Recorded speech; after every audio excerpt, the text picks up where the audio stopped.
Swag moment. My Okay. shirt, one of our sayings is, are you stuck or refusing to move?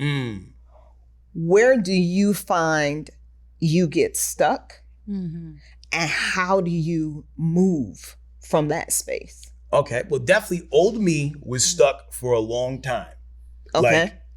I had a job that was very comfortable, and it gave me the ability to do all the little creative things outside of work that I wanted to do financially, right? And I was stuck to it because damn, I can't leave this now because my kids like almond milk. You know what I'm saying? So Okay. yeah, and yo, man, like my kids go to Universal Studios as much as a normal kid goes to an actual park. Yeah. It's not cheap unless you get the season pass, but that's another story.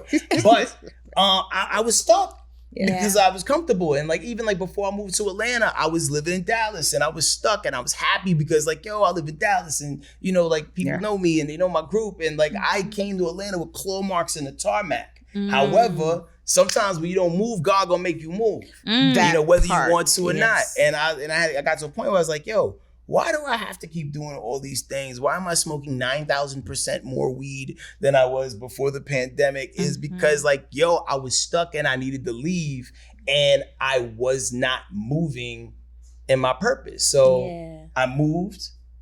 I feel like I jump a little higher now, you know what I'm saying? Ooh, I love that. And I'm less grumpy. And I think you have to just take that leap of faith.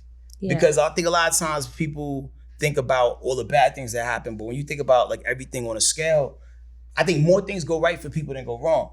Yeah. You know what I mean? When you really look at it, it'd be that one person that say something foul to you on the internet versus the 99 others that said something dope about you that you fixated on. But think about everything that you did that went right, and leap out there on faith and go for it, man, and unstuck yourself. That's so yummy that you said that, because for me, I always describe it as I was in a golden cage. It was beautiful. Okay. I got a brand new Porsche every 6 months, right? Being paid well. I had a great team. I love the people that I worked with, but I felt like I was in a golden cage. That is a dope description too.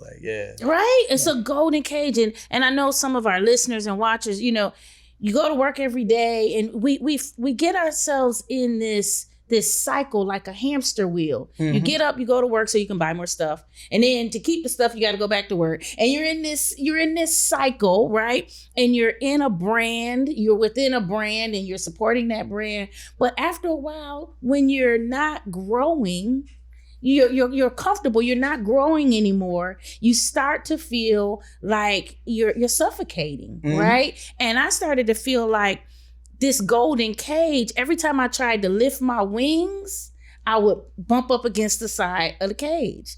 And I'm like, okay, I'm an eagle stuck in a finch cage. You know what I mean? Yeah. I feel like every time I try to do this, I'm hitting the sides of the cage. And it was like I heard God said, well, the door has been open.